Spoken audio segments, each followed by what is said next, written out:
We are recording. Oh, the recording path cannot be. What do you mean, start recording? The configured recording path could not be open. Please check your recording path under. What? So they're not recording on OBS, but recording everywhere else, I guess. All right. Well, we're streaming. I mean, whatever.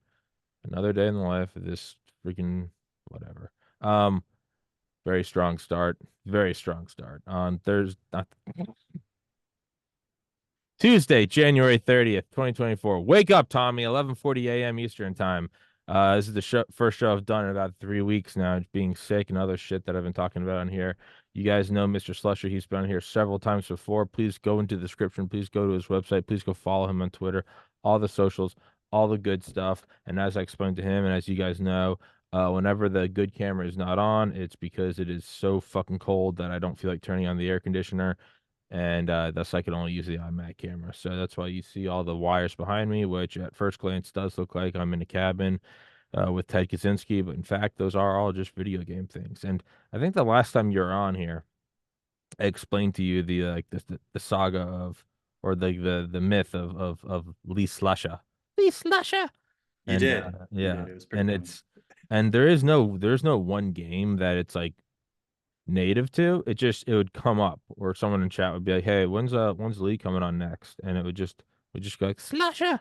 So I was texting you last night, like, let's do a show tomorrow, and then I texted you the gaming stream just kind of on a whim, um, and you were like, you're like Slasher, and I was like, oh my god. So I screenshotted that and sent. Don't worry, your number wasn't showing, and I showed it to some of the stream regulars, and they're like the circle is complete, like the prophecy has been foretold. Lee Slusha just said Slusha in Yeah. response to a video game stream. I'm like, we've done it, guys. Like, this is, soak it in. This is the apex, because it's all downhill from here. It's all downhill It from here. happened. It It's, you happened. just won the Super Bowl, and you're an aging quarterback, and you know that was Tom Brady. It was Tom Brady's last Super Bowl. Going, I know I got a couple seasons left, but this was it. And it's that was it, you know. So the podcast has been a fun 4 year endeavor, but you know, it's downhill now. Lee Slusha in response to a video, unprompted. I didn't even say Slusha. That's what made it so much better, is he said Slusha.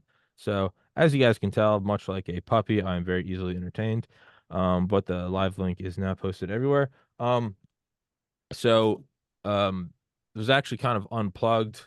I had some medical stuff, so I was actually unplugged from pretty much the internet for like a week or two, and at risk of sounding like the most generic, like, dude, sometimes I just unplug because I just don't even want to know what's going on in the world, because I don't think that's a good mindset. I do think you need to have an understanding of what's going on in the world. Um, but it was nice not having it 24/7 in my face. That, when you said, like, let's, cover Middle East tensions, I realized I had no idea what's going on. I mean, I guess to a certain degree, I assumed it almost had gone on autopilot, like Russia, Ukraine, Israel, Gaza, Hamas, and now I think someone said last night, Iran getting involved.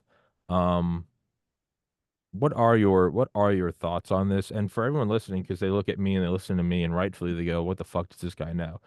And you'd be right to say nothing. But Lee, however, has a rather distinguished past. So, Mr. Slusher, could you please tell them about your background real quick, just to kind of let them know that I am the jester, but you are the professional, and then we'll go from there.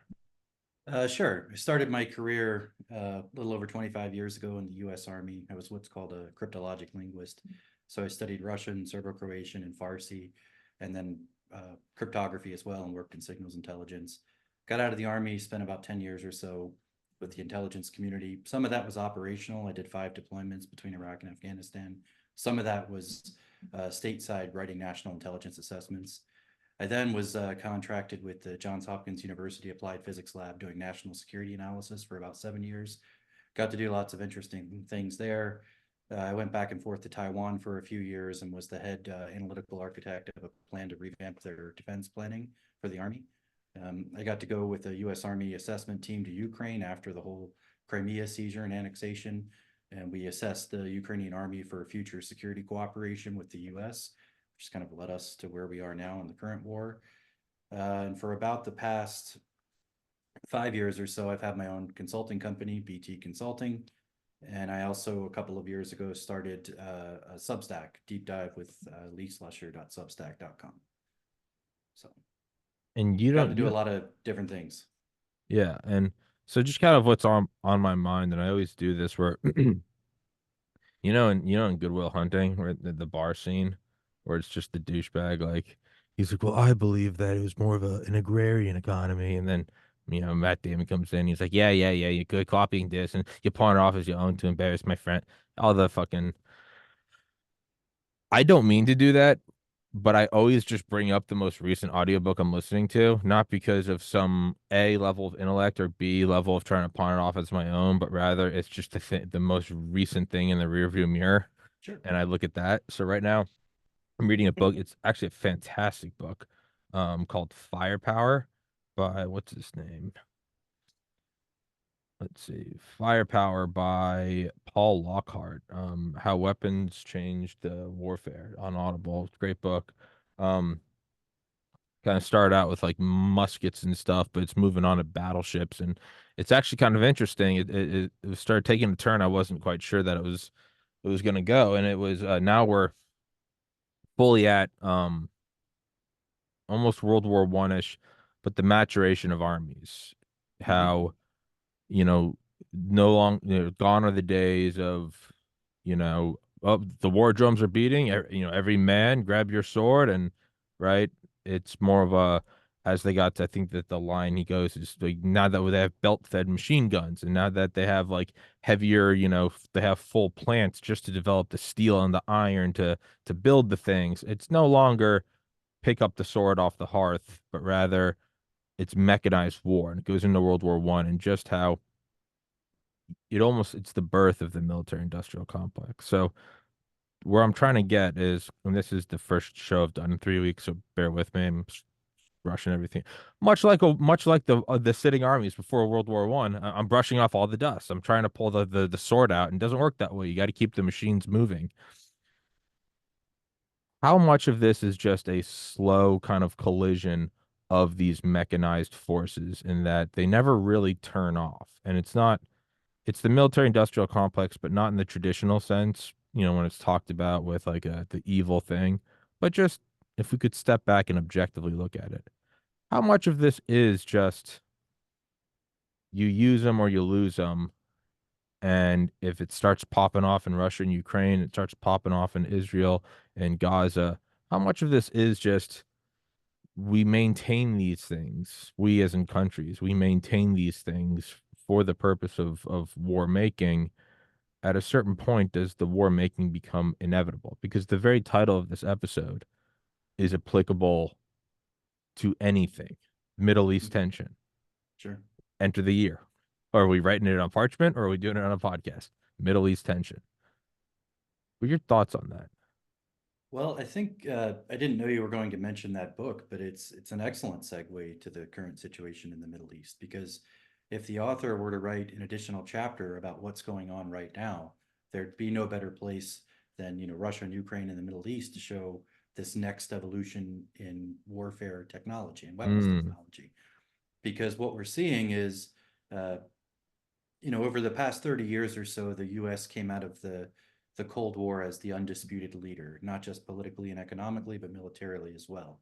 The victory in the Gulf War in 91 was so overwhelming, and our mm, capabilities were unique to us and so overwhelming compared to those of other countries, excluding nuclear weapons, of course, that the US has had this long run of people just assuming it could conduct military operations with impunity.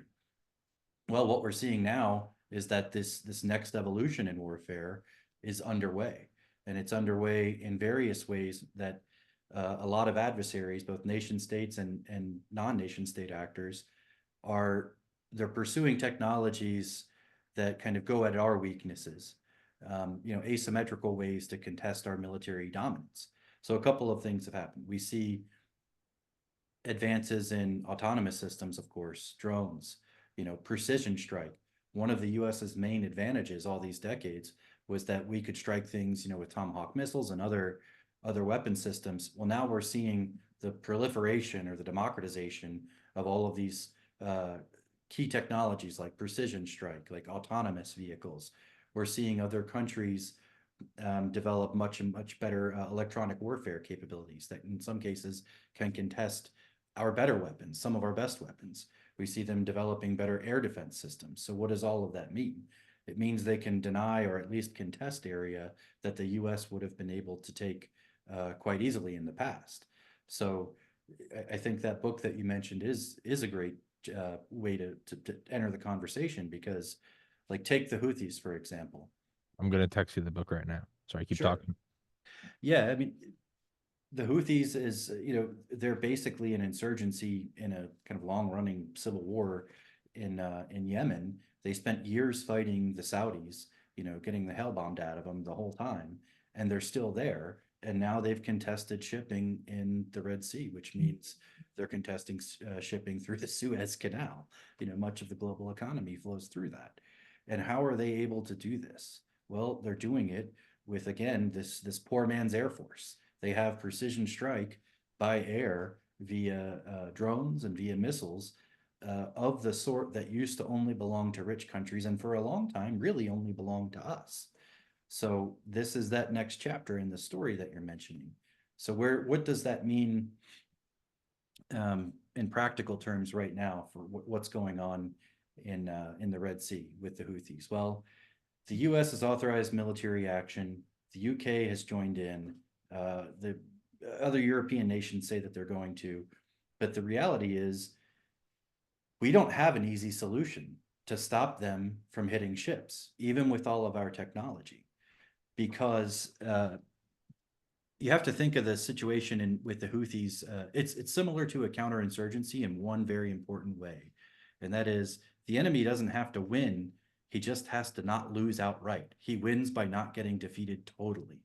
So as long as they can take these small dispersed teams of missile and drone operators and move them around within range of the shipping, they can keep fighting. So a lot of people falsely think that the U.S. can do stuff. The U.S. can certainly drop ordnance. We can blow things up. We can send in teams of special operators for kill capture missions. So there's stuff we can do, but the question is to what end? My sense at present is that the U.S. and its allies could conduct an extended campaign against the Houthis, and the Houthis would still be able to interdict a lot of this shipping. And because again, what would it mean for the Houthis to lose outright? Well, they'd have it would be one of two things. Either they're completely destroyed or their leadership decides to stop. So they're conducting these attacks as they've said in response to Israel's war in Gaza, right? And for as long as that war goes on, I don't really see the Houthis stopping that unless they get significant pressure from Iran to do so. So here we are in this situation. I was a targeter for a while on some of the deployments, so I understand how this stuff works. If you have enough resources, it's easy enough to go after some targets, but it's impossible to go after all the targets, even with a sizable occupation, which we don't have. So there's these small dispersed teams of drone and missile operators can probably keep doing this unless there's some kind of political decision for it to stop. Because people seem not to understand that disarmament happens politically, not militarily. There's a decision of leaders to tell people to put down their arms. I mean, absent completely just nuking the peninsula and turning it into glass, there will still be forces that can conduct these attacks. So that's kind of where we are there. We have limited. We're being contested in one of the most important shipping routes in the world, with a military that against a really, it's one faction in a civil war, and they're effectively contesting our ability to protect shipping in the Red Sea. It's pretty remarkable. Hmm. It makes me so the game we were playing last night actually it's a fairly new game. It's called Nuclear Option. And it's a great game. It's a mix between Ace Combat. Ace Combat's like a very arcade flying game. It's like you're in an F-22, but you have something, I'm not exaggerating, you have like 190 sidewinders. You have like it's a It's a lot of fun ordnance. Yeah. it's a fun just, just tearing around, shooting everything. You know, you get all these bombs and everything. And then you have the more extreme. I think I tried Flight Simulator X for a couple weeks back in 2021, and I wanted to kill myself because I spent like 2 weeks trying to land a Cessna, and I was like, what are all these? It's like trim this, pull that, and I was like, so, and then I started come down like really fast. I'd be like, oh, I'll just get there as fast as I can, and then pull on the brakes. And then it was like, oh no, the stresses on the airframe were too much, and I was like, I don't like this. This is like Escape from Tarkov, where it's very realistic, it's very great, but it's like, oh, the spring on your gun has worn out. I'm like, dog, I'm trying to turn my brain off at the end of the day. Sure. But I want a fun mixture. Nuclear option is a great mixture of the two, and that it's just enough. You have a couple bombs, couple missiles, couple everything, and your plane does kind of get damaged in realistic ways, and you have to go back and whatever. But it's a fun game. It's a brand new game, and me and my best friend have been playing it, and we don't. It's very realistic in that like ships, the Navy are just overpowering with like the Aegis weapons and lasers and you can't get anywhere fucking near them. Like your IR flares don't work and throwing them off. So you have to kind of like surf through these like canyons and valleys and then pop out at the last second, dump all your ordnance, and then we say Yallah, which is from another video game, Sandstorm Insurgency, which is kind of like Allah Akbar, and then we just plow our planes into the ships. But there's this one mode where you can't do that. If you break your plane once, you fail the mission, and so you have to go take thought out pot shots almost, and then turn hard just and go and land, and it takes a while and it's very methodical. And we kind of pointed out last night, it's funny how when we no longer get to act like kamikazes, just how much we have to change. The point of me saying all of that is it reminds me of a line, and it's not a funny book by any means, but there is one line in it that if you can abstractly look at it, it's humorous in a dark way. And it's Mark Bowden's Black Hawk Down. And they're Hmm. talking about the cot chew, like basically the methed up, the cot chewing, the skinnies, right? The Somalis, and how they noticed the Rangers, and then there's the exceptionally deadly black helmets, which are Delta Force. But they noticed one thing. They go, they're very good, they're very talented, they're very disciplined. But they realized that they did fear death. And it sounds almost comical when, the skinnies get together and they're like, all right, so they have better technology, they have better weapons. However, we have They don't want to noticed die. they fear death. And it's funny if it wasn't so sad, but just for the sake of this kind of abstraction, it's almost kind of funny where it's like it'd be like if you and I were fighting sharks and the sharks were like, we don't even have to. So I just realized we don't even have to eat them. They'll drown underwater. And all the other sharks are like, oh, there's a smarter way to go about it. My point of all of that is, and you can tell I am a bit rusty, 3 weeks out doing a show, Jesus. But there is something with them where it's like, oh, the Americans fear death. You don't need all of this shit then if you can contest it. If you just throw human life at it, you can spit in the eye of the empire. And it is interesting that that's what we're seeing. It's Russia just putting some explosives on a drone and just buying them from Iran and winging them out. It's or vice versa. It's Ukrainians putting holosons on like a Vickers from World War One. When you look at it from that standpoint, it will always favor the side that simply has to be demolished. You have to kill 100% of them to win. They're always going to win as long as there's one left. And I feel like that's what we're kind of seeing is all out an all out pure rival war. That's going to matter with, nuclear subs, stealth bombers, all that good stuff. But in terms of trying to play empire, I mean, what did this country come from? A bunch of fucking idiots in baggy like wool pants with muskets. Yeah, it's just we just hiding in trees and shooting at them. Um, but has it so my end to that rant is has it always been this way, and we're just seeing it come to light more? And ha do we not like that it's coming to light? I don't know if that question makes sense. I think it's cyclical in nature, and we're just in the decline portion Hmm. of that cycle. I mean, and there's all kinds of evidence of that, right? I've written and spoken at length about the problems with our defense industrial base, how, we can't even maintain um, the Ukrainian army in high intensity conflict, much less our own army, right? We have severe problems with the kind of timely and efficient production of war material. We have all kinds of problems with recruiting, both quantitatively and qualitatively. But we also have problems with our ability to project force. And we have to remember the whole US military is not designed to protect, the United States. It's designed to be an expeditionary force that goes Hmm. elsewhere in the world. So when we're talking about, like, for example, the Houthis or something else going on in that region, what's one of the main pillars of our ability to project that force, aside from, aircraft carrier groups that can conduct airstrikes, is the Marine Expeditionary Unit, right?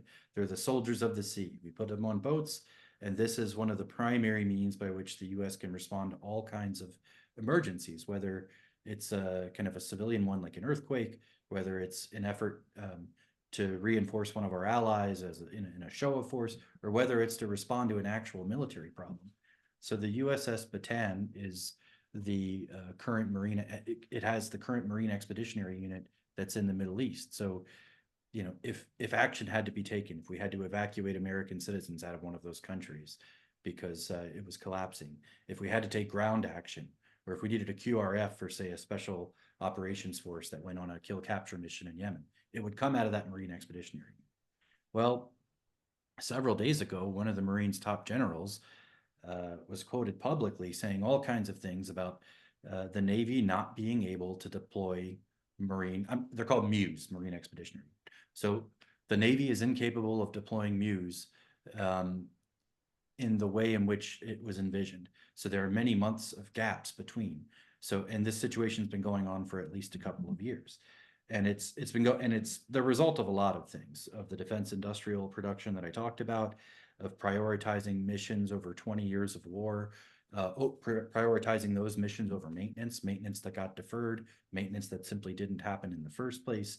And so now there's no fix. And this general came right out and said, there's no immediate fix. There will be big gaps between our deployments. And that means that expeditionary force isn't ready. So, for example, the USS Bataan that's out there, it can't be relieved on station by the USS Boxer. And the Pentagon is weighing just leaving those Marines there for months to cover this gap. Now, one of the most interesting things about this article was a Marine general. He didn't just talk, I mean, they don't usually talk about capability gaps or problems this severe in a public way. Of Well, he took course it not. as, yeah, he Remember took it during as COVID when that guy came out and said we're combat ineffective? Well, this general took it a step further, and he admitted to real world failures over the past couple of years.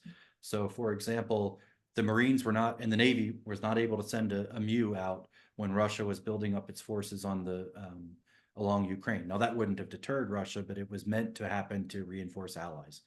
That couldn't happen. There wasn't a MEU that could respond to the big earthquake in Turkey that killed so many people.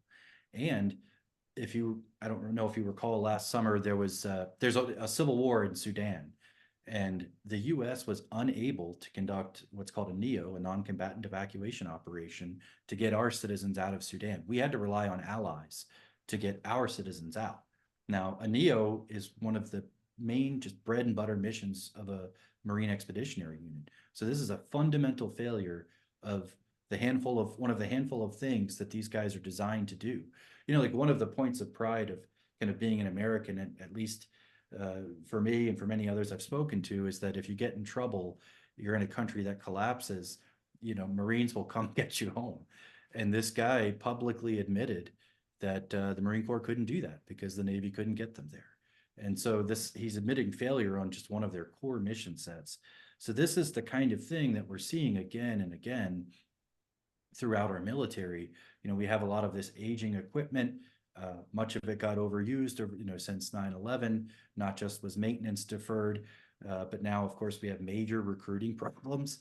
I mean, the Navy, of course, just released there was an article yesterday or the day before The Navy is no longer going to require a high school diploma or a GED. They're that hard up. And we've seen all kinds of problems with the Navy in recent years with like failures of basic seamanship, of ships colliding, of captains being relieved. The Army's recruiting crisis is really bad. Just a month or so ago, they ordered, without warning, hundreds of soldiers to go to recruiting school because they just needed to flood the country with recruiters. Other things too, like they're considering letting applicants on the basic test you take, it's called the ASVAB, to go into the military. They're considering letting applicants use calculators for the math portion. It's just basic math. Other things too, like people are, they don't have the cognitive skills to get in, or they're too overweight, or they're medically disqualified. So there are all of these kind of systemic problems, and you can't support a military that's designed to be expeditionary, kind of enforce this US-led order overseas with all of these systemic problems. And of course, factor in that we've emptied our arsenals to a large extent to support Ukraine, with no ability in a timely fashion to replenish any of that stuff. So that's what we're seeing in the Middle East now since October 7th with the Hamas attack on Israel. Of course, we deployed, I think, 2 carrier groups and the Bataan at the time. I think one of those carrier groups has since returned, but we're playing a very dangerous game here with kind of a diminishing ability to back up our words, if that makes sense. You know, we're still trying to enforce a certain order, but we're doing it with fewer and really lesser capabilities on our end. Devil's advocate. Sure. Maybe, and I don't even mean some top secret, but I mean maybe just, in some secret report, just they're looking at it and it's things are maybe worse than we even think, and that we are heading for a war. Again, someone who's never served, kind of talking out of my ass here. Maybe you don't need the highest level education to get in there. I mean, let's just look back at World War II. Didn't we deploy? I think at the max was it 8 million or 16 million people deployed. I know 425,000 died. Richard Rhodes mentions the number at the beginning of one of his books. I can never get it right. I think we had 11 million under arms. Okay. Now I get it. It's different. They also didn't have like body armor. They're handed like a bar and a fucking a 1911 and just told to go get some crowds. I get that. But I mean, at a certain point though, right? You do have guys that really had no education. That doesn't. I don't mean that in a derogatory sense. What I mean is just like, it's like the movie Fury. Takes out the grease gun. Flip that. See that thing? It's closed. Yeah, you ain't killing. Flip it open. Yeah, now you killing. There you go. Pretty simple. Hey, in short Sure. bursts, more meat per bullet. Right? You might not need that. Maybe you do just need to bolster the numbers. And it's, do you need to understand like systems analysis or do you need to understand Bernoulli's principle and the flow of airlines? Like if you're going to be an F-22 pilot, maybe, but if we're just getting guys and to quote my Marine friends always like, yeah, man, you just got to know how to eat the crayon and you're good. Right. It's a tired meme, but if they make it, I think they're allowed to. Maybe that is the case. You're dropping I guess the prerequisites to join because the situation is dire. Now, to zoom out more from that, you would then say, well, why are we in a dire situation? Why are we on one hand, I kind of look at it as like on one hand, I do kind of look at it as a good thing. And I say that as a 33-year-old with health care, with a paid apartment, who's never gone a day without food in his life unless by choice. Is this a slow restructuring to where other countries need to step up? Why does America have to? Yeah, ideally it would be the 90s where it's Team America, but that was 34 years ago. Do other countries need to start stepping up? Why are we protecting your shipping lanes? Like everyone loves doing the whole, and even this isn't a unique take, but everyone loves the whole America, like you guys don't have health care, you just have bombs, you just have like nothing but machinery of death. And then everyone gets real fucking quiet when we fund Ukraine. Go send three carrier groups to Israel and also keep an eye on Taiwan, all the while like launching Space Force. Like everyone gets real quiet when we do all that shit. And then when it's over, they'll say, "Yeah, Team America, World Police. Like, what are you doing?" Right? It's very easy to, criticize your dad for working a lot when you're little, but you don't really give a shit when all of a sudden you look back and you go, and this is guilty of myself. I'm like, yeah, my dad always was traveling, and then I look back and go, I had 12 years of private Catholic high school, and I lived in a country club. Mhm. That man was giving me the life that he couldn't have dreamed of. Is this a natural restructuring? There's two ways we can go. We can go, the empire can not look in the mirror and not say the emperor has no clothes, and we can overextend ourselves to death like every other empire in history, or you kind of you fall back a little more and tell the other countries, I mean, for lack of a more complex phrase, deal with it. Nut up, stay strapped. What are your thoughts on that? As you guys can tell, there's just such a clear division between Lee and myself. Like you're there in like a nice starched shirt, BT Consulting LLC, nice minimalist like world map behind you, and I'm wearing my Georgia colors, which I didn't even do intentionally, wearing a beanie and talking about nuclear option and kamikazing. So, who's the real military genius here? I think everyone would say me, but that's but your thoughts on that? Are we seeing a natural restructuring of order of, hey man, you can't take over everything. OCD, you can't clean every germ in your apartment. So what you do is just basic hygiene: brush your teeth, take a shower. I don't know, once a week, wipe down the counters with some bleach. Like take the win where you can, and don't go crazy, or it will kill you. To your earlier point about recruiting, Oh, yes, yeah, I forgot I even went on that. Just on fucking some, stream of consciousness. no, it's fine. On some level, yes, you just need people to armed men to move to the sound of guns. That's true. But I mentioned recruiting as one piece of a broader picture that shows a deterioration, really an inability to project power to sustain this expeditionary military machine on a level necessary to meet all of the existing commitments, much less to support new ones. And that's what we're seeing. I think we are seeing that decline that you were describing. And it's not just militarily. I mean, our diplomatic currency in the Middle East is severely devalued. There was a time when MBS in Saudi Arabia didn't even take Joe Biden's phone call. I mean, that sort of thing hasn't happened since they became a close ally in 45, right? So there's this kind of broad diminishment in our ability to project power of all sorts, military, political, economic, all of that. As far as telling the others to step up, well, we have to consider who the others are, because in many ways the Western world is kind of isolated, or increasing, not isolated, but in many ways it's separate from the rest of the world. So when we talk about our allies, like with this mission with the Houthis, we talk about the Brits. I mean, there was just an article I saw this morning. The British military is a shell of its former self.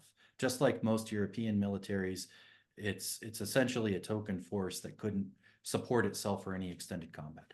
Well, there was just an article I saw today that the ships they're sending to reinforce this mission in the Red Sea can't even strike the Houthi targets. So, like, there's just a broad-based diminishment in capability, in power projection, in manning, and sustainment, and all of these things. So, if we tell others, well, you have to step up, we have to have a very clear-eyed view of the extent to which they can do that. Because right now, we really can't rely on NATO allies for much more than kind of rhetoric or training exercises. I mean, when I talk about our problems in our defense industrial base, their problems are far worse.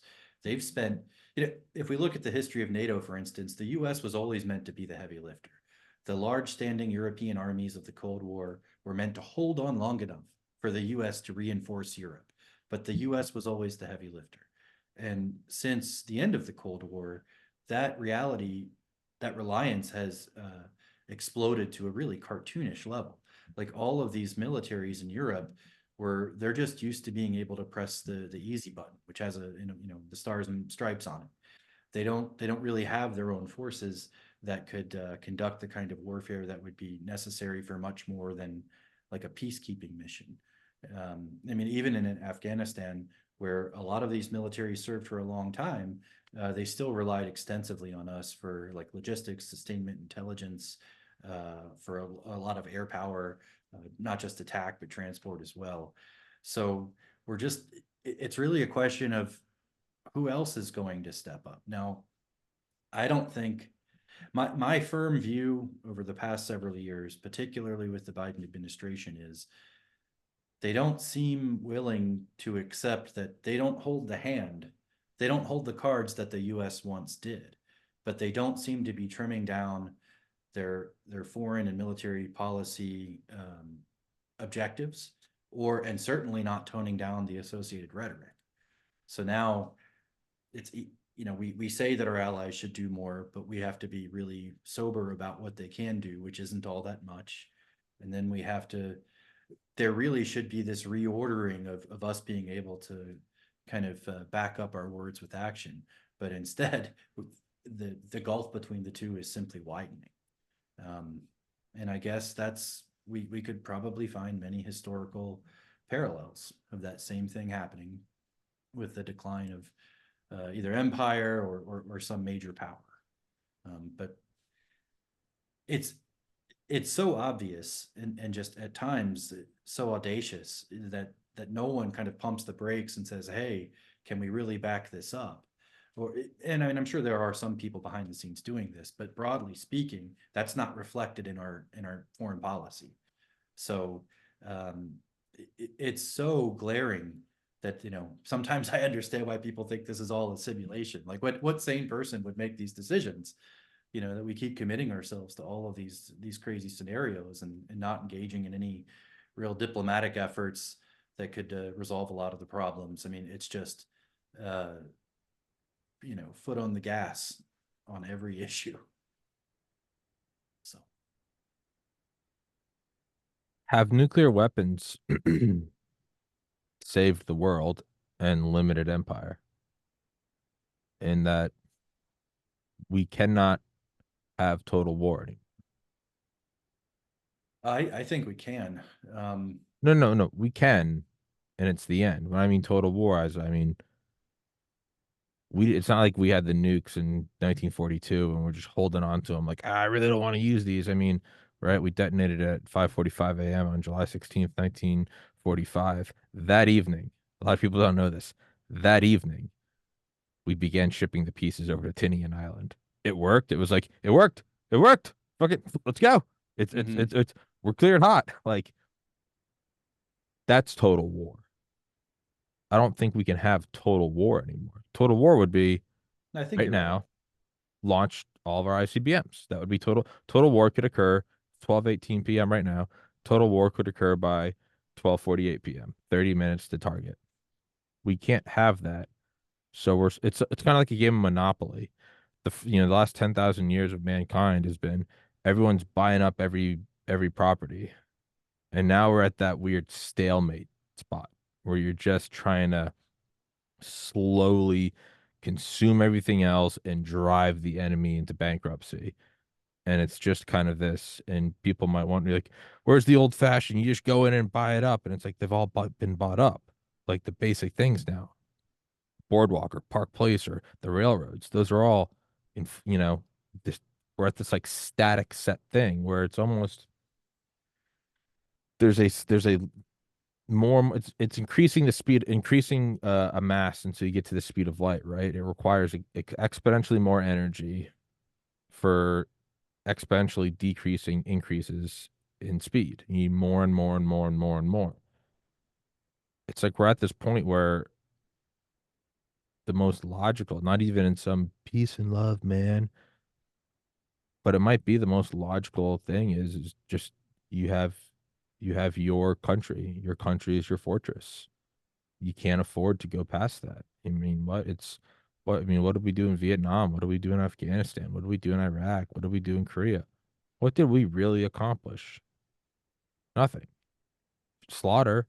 wholesale slaughter, but there was no, we didn't absorb them. It's not, we don't have a, Vietnam isn't the 51st state, and Korea the 52nd. And maybe you can maybe argue with our bases, they kind of are, but no, they're not us. They are not us. You can't have that empire anymore. So are we maybe just seeing everyone's starting to realize that all the properties have been bought up? Everyone has their stacks of cash, their Park Sure. Place, their boardwalks, their Reading railroads, and everyone's just going, but we don't know what to do. We're all so used to just, you land on something, buy it, land on something, buy it, land on something. Everyone knows how to play Monopoly. But what happens when, after so many rounds, but instead of a couple of rounds taking 20 minutes, let's say it took 10,000 years, kind of at the spot where it's like there's no new area to conquer. It's pretty much frowned upon to go seize territory. We'd see it in Ukraine, sure, maybe Mhm. Taiwan. Are we just reaching this sort of global stalemate? I don't think so. Okay. Using the monopoly analogy, I think some of those properties that are currently owned are going to change hands. Ooh. Now they're not. We're not talking about Park Place. I haven't played Monopoly in a very Me long neither. time. Me neither. I was The really reaching. expensive Park Place, ones, yeah. Boardwalk, Reading Railroads, right? There's utilities. And there's a green one. It's green something. I don't remember what that is. And then yeah, you go to jail. Yeah, the current order, this U.S. led international order, isn't going to be able to survive everywhere. I don't think we're looking at major interstate warfare or World War III. I think kind of like what you mentioned, these wars that we fought in the Cold War. I think there are going to be other places around the world where um, these contests play out. So I'll give you an example. We one of the reasons the U.S. has been able to enforce this order for the past 30 years is its military capabilities, right? I mean, there are other things. There's the dollar and cultural influence, but fundamentally, people knew that we had military capabilities that other people didn't have. Um, to include just sustaining large numbers of troops in foreign countries and giving them Burger King, right? Like just we would spend insane amounts of money and even just on logistical stuff. Yeah. That is diminishing. And it's not just diminishing for us, it's diminishing for many of our allies. So last summer, France basically got pushed out of Niger, right? France has been not a colonial hegemon for some decades, but its influence has still been there in its old colonies, right? They got pushed out. And I wrote a short piece about it for my Substack. I didn't take more than a morning, I think, working on it.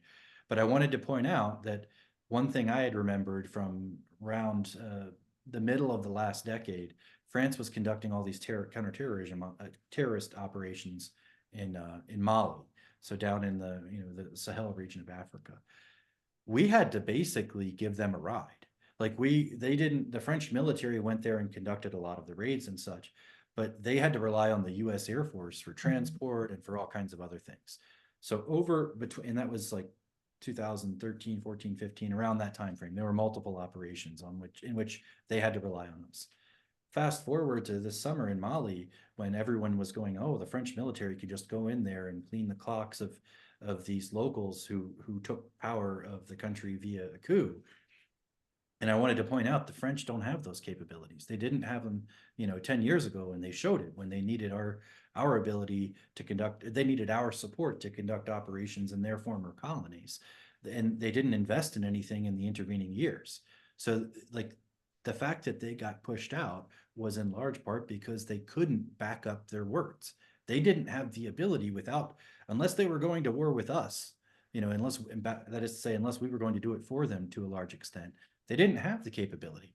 And even some people whose opinions I generally otherwise trust, they'd be like, "Oh, the French could go in there and basically conduct whatever operations they want." Well, as somebody who's worked with NATO off and on for decades and who's done a lot of research on it, it's not just they don't have the capability. So like we were the most capable. We were always the long pole in the tent, but our allies are losing their ability to enforce any kind of order outside. So as we see, there's a lot of discussion and argument over, is it going to be a multipolar world or a unipolar world? my point is that our ability to hold on to the things that we've held on to for a long time, or to enter into some far-flung place and kind of enforce our will, that is diminishing. And the ability of, and that gives uh, the locals some choice, right? They don't have to necessarily do what we're forcing them to do. And it opens up possibilities for other countries, Russia and China and such, Iran, to exert their influence. So that's what I think we're going to see. I don't think we're about to enter a period of major nation state warfare or World War III, as so many people think. I think that as our power diminishes and all of these opportunities will open up, I don't think like we go to war with Russia. I think um, we and our allies lose our grip on a lot of these other places that are now up for grabs. So in that monopoly analogy, some of that property that was bought is going to change hands. That makes sense. And I always hate this, I guess, mindset or idea because it sounds so childish, right? And like I always, despite joking, I am always like very, very aware of like the difference in uh expertise and like the guest and myself. I know that I know just enough to throw a question out here and there, but like, when I'm interviewing Dale, who's in Delta Force, I'm not trying to fucking remind Dale about CQB tactics. I'm like, I know enough, and I know enough of history to probably make, I would like to think, make a good host. So with that, I go, so I hate this mindset, but the more I'm revisiting it, the more I'm looking at it like, I mean, do you just make Fortress America? And let's not just say Fortress America, any country. Is that possible in this world? Or if do you have to go be involved around the world? Because if you're not, some other country, and it might take them 100 years, but they're going to build up forces and influence to where they are so big that your fortress no longer matters, right? Like I don't know, let's say we just built we all just lived in some giant NORAD or something right after like World War II. We were like, Russia's got the bomb, but we're not doing this shit. We're all living 10 miles under granite. That would work for a while.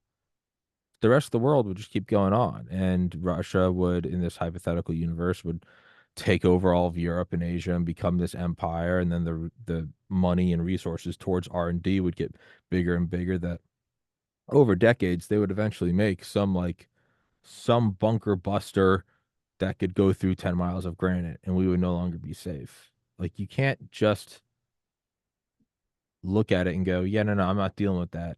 I'm staying here. Because will the outside world get that fire across the street? They can fucking deal with that. My house has brand new insulation, new foaming. I got a fire extinguisher. I ain't dealing with it. Okay.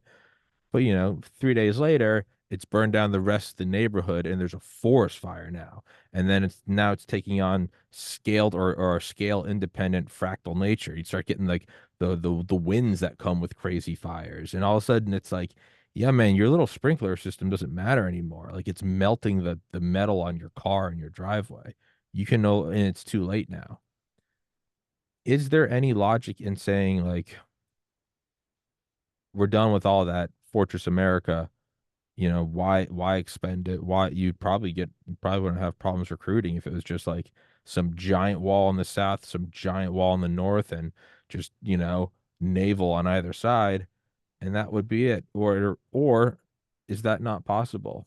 Does that leave the rest of the world open to some other force to slowly become so powerful that in time they'd be able to come squash Fortress America? Is that too simple? Because I always hear that we should just draw back all our resources and just build Fortress America. And I'm always like, yeah, but the fact that me and my friends are thinking that tells me that it's wrong. Like, you know what I mean? Like, the fact that it's like bro science. It's like the fact that we're all thinking about that, means it's probably not accurate. Is there any logic to that, or are we just kind of experiencing in this discussion just the perpetual shifting landscape of mankind? And it's never once, from the first guy standing upright and using his opposable thumbs to, you know, launching some electromagnetic powered satellite past Pluto. is this just the perpetual nature of mankind? Like there is no build the fort and then you're good. It's like, no, it's always, always changing. It is. It's a continuum. Like when you mention Fortress America, it depends what you mean by that. I mean, do you mean shut off to the outside world the way the Chinese did centuries ago, or do you simply mean scale back the foreign The military commitments? the book Base Nation by David Vine is an incredible book. Yeah, he's a professor at I think Georgetown. I've had him on here once before. I've tried to get him on again. Um, I'm gonna text it to you right now. Mhm. That book is so good about our bases around the and the different types of bases and there are these little unofficial bases called lily pads and just everything and it's turned into its own industrial complex. It's like it's not always as nefarious as like the military industrial complex. One of them was like they had a private base somewhere in Yemen that was catered, and they had ice cream and like steak, and but no caterers want to go there because their guys would be killed. So we had to send in like former, tier one guys to protect them. Well, what were the tier one guys doing there? They were protecting the caterers. Well, what were the caterers doing? Well, they were feeding the tier one guys. And why are the tier one guys there? We're protecting to the point where it was just like they'd just been there for like 2 years. Like y'all are cooking, and we're just scoping out the horizon. It's like, what are we doing? Like, that's what I mean is where you just go Okinawa, Ramstein, everywhere. Hey, fuck off, Italy, done, whatever. I don't mean like we no longer communicate. Yeah, sure, trade, do all of that, but you just kind of make the United States separated by two oceans and two giant walls. And like I don't like the reason I just feel stupid saying it because it sounds like something I would come up with as a kid. Bring everyone home and build a wall. Like, it's like that, but is that in well this one isn't working out. What we're doing right now. That's what I mean, is withdraw the true nonstop presence around the world. I'll text you the book right now. Sure.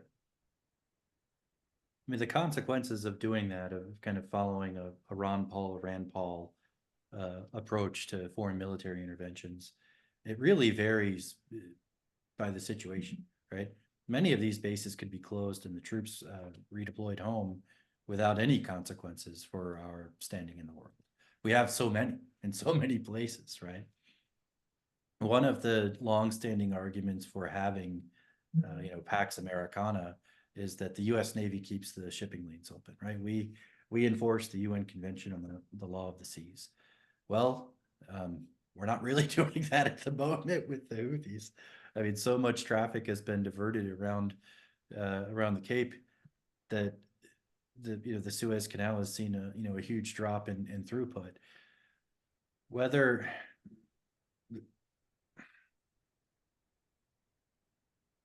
a new status quo would have to arise in each one of these locations, right? Like, if we're hypothetically we're withdrawing all the troops, in some places it simply wouldn't matter. We just wouldn't be there anymore, contributing to the local economy. In other places, some new status quo would have to develop. So let's take Europe, for example. They're basically a protectorate of the United States. Like I mentioned earlier, they don't have military capabilities sufficient to really defend themselves. Well, the problem is they need a status quo that is sustainable. Well, to the extent one is sustainable, it's sustainable for a bit of time in that continuum. But what does that look like right now? Well, they would need to have peace with their neighbors, or they would have to have Fortress Europe, Sure. against Russia. So they really have a choice to make, because right now their choice is, well, we just rely on the U.S. To protect us. So let's say that the U.S. no longer maintains these European protectorates. Which path do they take? Do they say, hey, Eurasian solidarity, we want your gas, you want our products, let's normalize relations, let's get rid of sanctions. Nord Stream was good for everybody, let's go back in that direction. We need solidarity between Europe and Russia, this kind of pan-Eurasianism. Well, that's one option, but it's not the one that any mainstream politicians are discussing, of course. The other option is, and I mean, the Germans in particular have just been going bonkers with this lately. Something, I forget the exact number, but some poll showed in recent days, like 40% of Germans think that they're about to go to war with Russia, and that many of them are stockpiling. So Russia has no intention, despite all the messaging and the basically propaganda that we get about them. They have no intention of conquering Europe. Like this stand in Ukraine, it's an ongoing situation for many years, but particularly for the past 15, 16. I mean, there were many options to avoid war there. Um, and this message that, oh, they're not going to stop at Ukraine, I mean, it's just ludicrous. So, like I said, if the US is no longer there, they have to go one of two ways.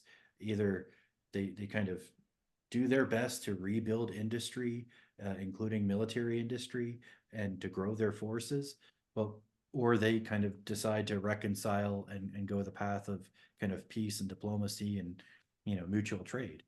Um, what would happen elsewhere? Well, elsewhere we're kind of already getting pushed out. I mean, if you look at our presences in the Middle East, like I said, Biden couldn't even get a phone call with MBS at several points in his presidency, right? We have this ineffective mission against the Houthis. The Israelis are bogged down in Gaza and potentially contemplating action against Hezbollah. Well, Israel militarily, economically, it is not built for protracted war. It just isn't. It's already bogged down in Gaza, basically furthering the dispossession of the Palestinians. And now, if the reports are correct, they're moving a lot of forces and logistical infrastructure up north, closer to Lebanon. Now, whether that's to pressure, whether it's a feint or whether it's a precursor to a military action, it's not great. So I think I could easily see us kind of being pushed out of our positions in Syria, in Iraq, having an ineffective position against the Houthis, and if Israel ends up having to fight this broader campaign both in Gaza and against Hezbollah, it's not going to go well for them. So it's not just like, should we withdraw our forces? It's in some cases we don't. The decision isn't going to be ours alone. Mm. Like we're losing ground in a lot of areas, and so many Americans look, because if you haven't been paying attention in recent weeks, we've had all of these attacks, many attacks on our outposts in Syria and Iraq. Mm-hmm. 3 U.S. soldiers were killed, a few dozen were injured in a suicide drone attack. There have been hundreds of attacks since October 7th on these forces. No one can really articulate why they're still there. I mean, there's a lot of kind of 30,000-foot view political narrative about, well, it's countering ISIS or it's reassuring allies or whatever. But there's an increasing momentum here at home to get those, like, to at least ask the question, why the hell are they there? So these are the Iraqis, back in 2020, the Iraqi parliament voted to expel us, our military forces, but it ended up not happening. They weren't able to follow through with it. Well, they're back on that same path. Over the past several weeks, they've said they want the U.S. to leave. And Secretary of Defense Austin announced over the past week or so that they're setting up a working group with the Iraqis to discuss how we're going to get our forces out. Now, whether we actually follow through with that or whether this turns into a broader conflict and the whole withdrawal gets tabled, I don't know. But I was trying to contrast that, okay, what would happen in different places if we decided to bring our people home, or if we were just kind of forced out, and it really is a different outcome by location, but a new status quo would have to develop. I mean, the world wouldn't stop turning. And then you get to the highest level, and it much like the Fortress America argument, I understand like the simplicity of this, but just for throwing it out there, is someone at the 80,000-foot view, and they're looking at the declining dollar, and they're looking at the declining standing around the world. Like, right, the joke always used to be like, hey, if you come off the petrodollar, a couple months, you're going to be delivered some freedom, right? Or you want to go on the gold standard. And I mean, and there, jokes aside, there are some, I'm not saying that is the reason, but I mean, when you look at the Venn diagram, it's a lot of the countries that decide to stop using the petrodollar end up getting bulldozed for, some reason. Human rights. Oh, we got to get rid of Saddam, or we got to go get rid of Gaddafi. And it's like, well, what do they really do? Well, they decide to get off this or get off that. Um, you used to not be able to even kind of joke like that. You would just, your country would get demolished, right? Or, we don't want US bases nearby. You kind of like, we were kind of like the mafia. We'd be like, well, I hope nothing happens, right? Um, Now you have BRICS, you have openly talking about, we don't need America. We don't need this. We don't need that. And instead of America immediately squashing it, it's being very quiet. And it always makes me think of this. I think it's from White Men Can't Jump. I can't remember. But it's like this like one guy that's just like, you ever talk shit to him or whatever, he'll just knock you out. I forget what movie it is, but just this big fucking black guy like Harlem just knocks you the fuck out. You don't talk shit to him no matter what.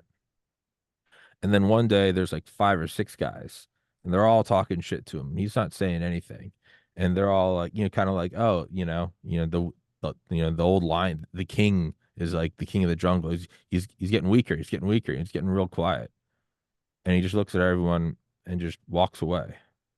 And his girlfriend's there, and she goes, "Oh shit!" They're like, "What?" They're like, "He's going to get his gun." Like he just scoped everything out, realized he couldn't one punch him, and was like, fuck this. I'm not going. I'm still not losing my position as number one. Just gonna Mhm. go get like a Mac 10. It's like, oh fuck.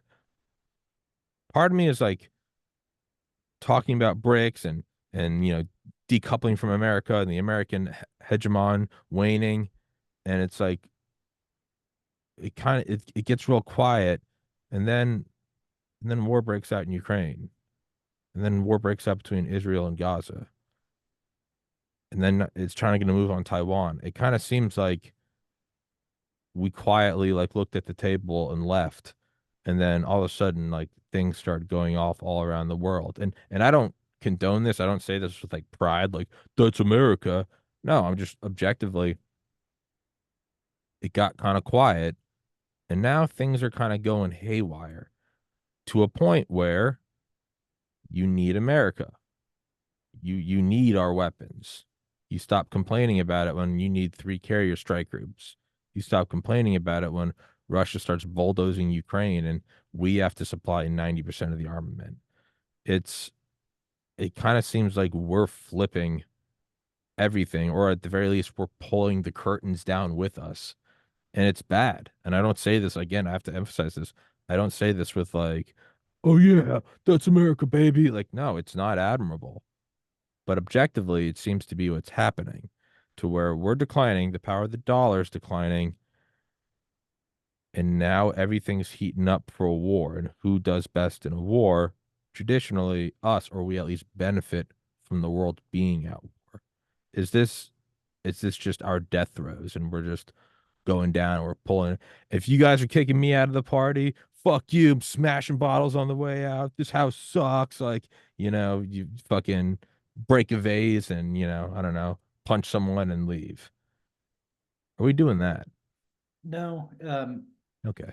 most of the conversation that I encounter about this decline, it occurs in like very two-dimensional maximalist fashion. Somebody says, "Oh, look, all the foreign capital, foreign direct, it's still concentrating in the West. It's not like it's moving, at speed to go elsewhere. People still want to invest here. People still want to come here. Oh, look, the dollar, reasons why the dollar will remain the global reserve currency, or they'll see some instance of discord between BRICS members and say, aha, see, not so strong. That's not what I think is happening. I don't think there's some precipitous collapse or, this accelerated timeline whereby suddenly there's this other global force that stands counter to us. What I think is important is that this is a continuum, and changes are being made very deliberately. So, like for example, some places are now trading oil in currency other than dollars, or the expansion of BRICS. Even though that it's not this entity that's crushing the United States or contesting U.S. influence everywhere, it is expanding. People are taking steps to create alternative systems to the ones that we can so easily manipulate and enforce based on our will, right? And why wouldn't With that? right. So, Russian Foreign Minister Sergei Lavrov, what he said in the midst of not just the sanctions that were in place nearly 2 years ago, but also all the Western companies that said they were going to leave Russia. Most of them stayed, by the way. But he said, we'll never let you do this again. We're going to create a different system that does not leave us vulnerable to your ability to try to do these things, to undermine our economy, to isolate us. So that's happening. And also remember, Russia's really only isolated from the West, and it's at the West's insistence. The rest of the world doesn't have this Ukraine fever that's so prominent in North America and Europe. And much of the world doesn't see Russia as the aggressor here. So when I think about these changes, again, it's we suffer from this short-termism, and social media certainly doesn't help it. That each time some bit of evidence comes up that seems to support or contradict some maximalist view of U.S. decline or the rise of the BRICS, everybody thinks it's some kind of gotcha aha moment. When instead, what we're seeing is a very slow, deliberate reordering that won't be, like I said, a precipitous U.S. collapse or just some triumphant immediate rise of the other side. It's a decline in some areas and a gain in others, right? So like we do have problems, but I don't think the U.S. becomes a non-powerful country, right? It doesn't fall to that extent. So just if we recalibrate how we see the situation and just say that there will be less U.S. influence in some places and increased foreign influences in others, there'll be areas of contested influence. But that's how I view it, anyway, if that makes sense. Um, and this is maybe and we'll wrap up in a minute. I've kept you longer than I said I would. This is maybe a bad analogy, but I don't know what film I can think of. It's one of the Jason Bourne movies where he's like protecting this, like, you're the bumbling civilian scientist that needs to be protected. He's like, you got to listen to me. We're gonna walk 10 paces left, 10 paces right, right? Mm-hmm. And the guy's like freaking out and stuff. And Jason Bourne's looking around, and they're in a mall. He's looking up every corner and every angle and everything, and he starts to notice something, uh, that all the cameras start like looking away from them, and it's like, oh, like a hit's coming, an assassination's coming. No one else notices it, right? But he like cameras and like or different like shit's closing and stuff, and sort of there's gonna be a blind spot, and they're gonna take him out, and that's the key. Goes like something's happening, then the guy gets shot and whatever. Um, in terms of like canaries, there are valuable canaries. I am not a valuable canary. I'm a jackass who's somehow has gotten people to subscribe to my show and listen, which means nothing, right? I'm just I'm the fucking hand in the puppet. I'm like, hey Lee, how you doing? And then you talk about stuff, and people. This happens all the time where I'll say 3 words during a whole show, and people message me. They're like, dude, great show about Tommy had a great take on all that, and I'll be like, that was all Lee. I said retarded shit, but the point is when I see guys like Joe Kent, former Green Beret, Mm-hmm. running for Congress out of Washington State, I believe, a fucking incredible human. His wife was probably somewhere up your line of work, I think cryptologist or something, and she was Yeah, with the killed in Navy. Syria. Yeah, Mm-hmm. and killed in a suicide bomb. Um, his buddy Clay Martin, who is just the funniest man in the world, also former Green Beret, and he has some good books on Concrete Jungle, How to Survive Urban Warfare, Prairie Fire, like how a civil war take place, and then Wrath of the Wendigo, which is kind of his take on what everything that's going on, and then even higher though, right? Like Dale Comstock, who I've had on here, Delta Force at age 23, CIA ground branch, and who the hell knows what else. When you have these guys who, and it's not just a political thing where it's like, if Ukraine happened under Trump, people, they'd be like, of course Trump's supporting the Nazis, but because it's Biden, it's on and on. You can tell how much of it is just soaked in political bias horseshit. Um, these ones are different because you see these guys. I think Joe Kent was was going through selection on 9/11. So he's self-admitted, like, I was as raw, red, white, and blue, let's go. Clay Martin talks about, he's like, You know, when I went there, he's like, to me, it was like, fuck them. I don't care. You know, casualties, that's your fault. Like, you know, like we're getting revenge. And he looks back now and he goes like, yeah, no, I totally get defending your own land and not caring if you're facing an omnipotent force. Like this is your land and you Hmm. protect your land and it's your kids and your grandkids and maybe your culture's different, but you know, ultimately you see a bunch of, you know, American GIs falling out of the sky and you go, fuck that. Or I look at Dale and Dale talk. And this is how I know is because it's not them going, this is a take on the Biden administration, even though they are all admittedly not pro Biden. The thing that Hmm. gets to me, and this is what I want to get to with like the canary thing, is what you see is the hardest thing for any of us to do. And it's they begin it with an admission of guilt. Or not an admission of guilt, but an admission of incorrection. Where you'll see Dale, you know, and Dale is so proud of his service. I mean, the youngest ever Delta Force member. His dad was in the military. Dad's dad was in the military. His son is in the military. And he'll say, you know, at a certain point, you do start to look back and go, you know, was I just cannon fodder? We Hmm. have Joe Kent, who, I mean, you talk about a guy, you know, he's talking with reverence because the mother of his children was Sure. killed by a suicide bomber. And he says, you know, these forever wars. You're Clay, who again, rah rah, is like, no, we were put there to expand an empire that didn't need to be expanded. When those guys, Hmm. not me, who's I'm pretty conservative, but I could make a point about, yeah, we should get out of war. When those guys, I think if I came out and started talking about just the downfalls of podcasting, and I'll be like, and you know, and I was wrong here, and I thought this, and I thought that, but I'm telling you, it isn't what you think it is, guys. To me, that is the sea change because it used to be few and far between. You had Eisenhower in office say it, and you had Smedley Butler say it in 33. Hmm. But when today you have these guys talk about this has to stop, it's not sustainable. That's when I start to kind of cock an eyebrow. And I'm like, what is happening? There does seem to be, and it's also almost kind of comforting because it's not a bunch of me's going, let's withdraw all the forces, Team America. And it's like, oh no, you idiots, you're going to ruin it. No, it's the guys that you can't pull the whole, well, you don't understand the situation. You can't pull that on Dale. You Hmm. can't be like, well, Dale, listen, you got to understand, you know, what's going on over it. He fucking knows. He's done it all.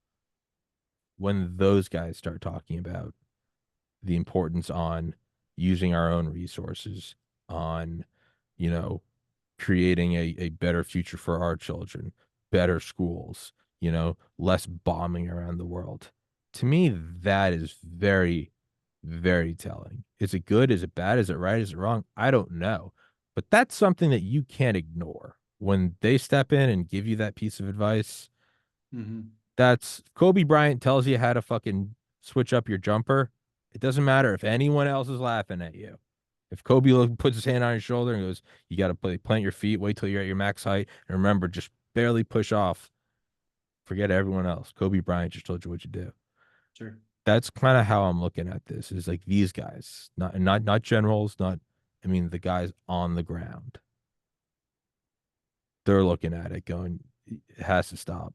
But there's nowhere to go from here. You're going to your death for a meaningless war. That to me is very, very telling. I think, as always, I don't know if there's a question in there or what the fuck I was just saying to you, but No, I agree. goldfish memory. Because I've worked with a lot of those guys too over the years, and I was enthusiastic. I mean, I was on active duty when 9/11 happened, and Sure, yeah. I was as emotional and I enthusiastic still about our response as I, everybody I still else. have the flag. People ask me when Tommy, if you say all this stuff about negative empire, why do you have the? I still have the flag behind me because I love where I'm from and I love what the flag stands for. It still stands for the greatest system in theory of how we should run and check and balance. Sorry, go on. No, I agree with the sentiment, both yours and the ones expressed by those other guys, and I kind of followed a similar trajectory. I mean, when I started commenting publicly, both in writing and in interviews, I mean, I don't think if I don't want to return to my old line of work, but I'm not sure that I'd even be allowed because I've Mm. been so critical of, I mean, I don't know that I could get a security clearance again. Do you know what I mean? Because I've been so critical of a lot of these policies and, on Twitter and on Substack and in a lot of these interviews, pointed out a lot of just the insane realities of our military situation and of our foreign policy that I think um, those are real cracks. And you see it playing out downstream, all the downstream effects. Like I mentioned, the recruiting problem, and the recruiting problems by race too, are really stark. Um, it's part of my broader thesis that the people who've inherited power right now in the West basically still think they're holding that royal flush from 30 years ago. They don't realize that not only do they not hold that hand, but that a bunch of the other players have much improved hands themselves, and they're still playing as if it's that 1991 game, Mm. and we will see more cracks as we continue. The friction will get greater, not lesser. And there's two paths. It doesn't all have to be doom and gloom. In college, I mean, when I say I was in good shape, I mean, I remember being on spring break and some freshman running back from UGA coming up and asking me if I was like a what was it, red shirt where you like don't play your freshman year or something. Mm, I was fucking jacked and ripped. It's from clinical OCD and self-hatred and body dysmorphia. It wasn't good. But it totally. fucking right. And I was like, no man, but like because of that, I'm not a tall guy, but I never had a problem talking to a girl. I always just, that was my game. My friends would be like, why do you wear a tight shirt? I'm like, this is the only game I have. And, right. And then as college went on and I started studying more, and then I remember when I got into medical school, that was my like 90s. I remember like I had just gotten into medical school and I was in great shape. And like, I had no idea that that wasn't the norm. Like, just even little, not just like talking to girls at a bar, but just like, smiling at the cashier. Like, I just didn't know, like, after my brother died, and I think really this was God, and I truly believe this was God kind of humbling me, and I gained no less than 67 pounds. I decided not to go to medical school. I stopped putting on like a nice shirt just every day, or just even if I didn't go out, instead of just waking up and combing my hair, shaving, just putting on some cologne just to look good, feel good. As all those things declined, I was so oblivious to it that I thought I was still that person. And I was so confused why, how come that girl didn't smile back at me? Or how come Mm-hmm. all this little shit. And there's two ways to go. And I kind of want both paths. The first is just anger, anger that fuck, I had it so good. And I didn't realize just how easy it was for me to talk to girls and, oh wow, what, it starts to dawn on me, hey, you know what, I don't think they actually wanted help with organic chemistry. I think they were just flirting with me, or vice versa. Or it's like when the hot girl realizes, like, they don't actually think I'm funny. Like, sorry, but like there's two ways to go about it: anger, and then you can go, or how do I get back to that? And furthermore, there's a deeper level where you go, how do I get back to that? Well, how did I get there in the first place? I never got there in the first place for the idea of I want to be able to flirt with girls. I got there because, oh, it was self-challenge. I wanted to be the best person I could be. I worked out by myself. I wasn't trying to show off to anyone. I was pushing myself. So, like, losing weight, working out more, building this podcast, and it's never once been for anyone else. It's been for me. I'm like, I don't want to be that angry person that blames everyone. Like, no, I'm gonna fucking, I lost a brother and that sucks. And I learned a lesson. And I did learn a lesson. I look at people, I used to look down at people who like gained weight. I'd be like, you're lazy as fuck. I now, hand up, I can now tell you it is easier to get into medical school than it is to drop all the weight you want. Mm-hmm. Insanely difficult. It is a mental battle, a mixture of self-hatred and a feeling of listlessness. I learned a lesson. I legitimately did. And when I decided to focus on the podcast, move out of my parents' house, get sober, stop fucking eating every morsel of food in sight, and start to love myself for nothing more than for the sake of loving myself and for trying to be a better person, just by myself, between me and God, just let's go. In time, I realized there's never a moment. Just one day I kind of dawned on me. I was like, oh, I have like a social circle of friends again. Oh, like I have several like girlfriends, like not girlfriends, but like female friends again. Oh, it was based on self-love and now it's back. So my point is though, and is you can get very angry, which I did for several years, and nothing happens. You get worse and you become no one wants to be around you. Hmm. No, your parents will love you because they'll always love you. But no, you lose all your friends. No one wants to be around you. You're not a ball of light. You're an angry, bitter person. And you could tell them, hey, I lost a brother to suicide. That's why I'm so pissed off. I remember like bitching one time to this guy I worked out with back when I lived in Maryland. And he's like, oh, I feel you, brother. His name's Tony. He's been on here before, Tony Tedeschi. He's like, I get so angry too. He's like, when, three of my best friends killed on 9/11. He's like, I remember trying to pull him out of the rubble and like the rubble shifted. And I just remember thinking, I need to shut my fucking mouth. This guy's like a firefighter on 9/11. And my point is so with the Empire, we can get angry. First, it's delusion. I don't get it. I thought we were 90s America. No, you're not. Then comes anger, and then comes, well, can you fix it? And I think you can fix it, but it takes a lot of humility, and it's not for the reasons why you think. You don't go, let's focus on becoming Empire America again. No, you focus on what makes this place great. You can go fucking pursue happiness. You can go fucking make a buck. You can go build your own thing. That is the dream. And everything else will follow. So I don't know. I'm not totally pessimistic because I've seen in my own life sort of my own empire rise and fall and rise again. And now, I mean, guys, it doesn't get much better than this. I'm friends with the Lee Slusher.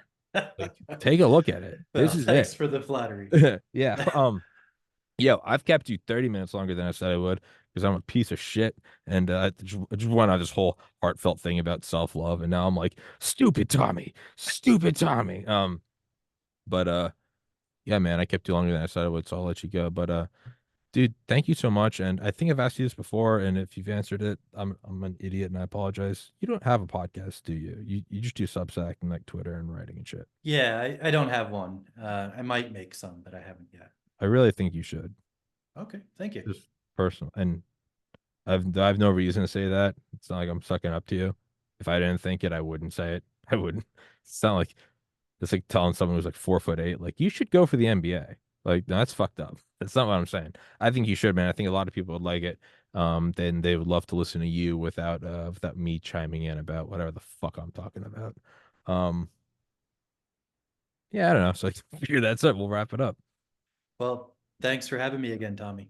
Lee, thank you so much for coming on, dude. I appreciate your patience with me, and I appreciate your ability to put up with my rather unprofessional interview style and still respond with very professional answers. There's a reason I keep having you on because you're a cool Oh, I dude. like your You style. should. It's relaxed. Hell yeah. Hell yeah.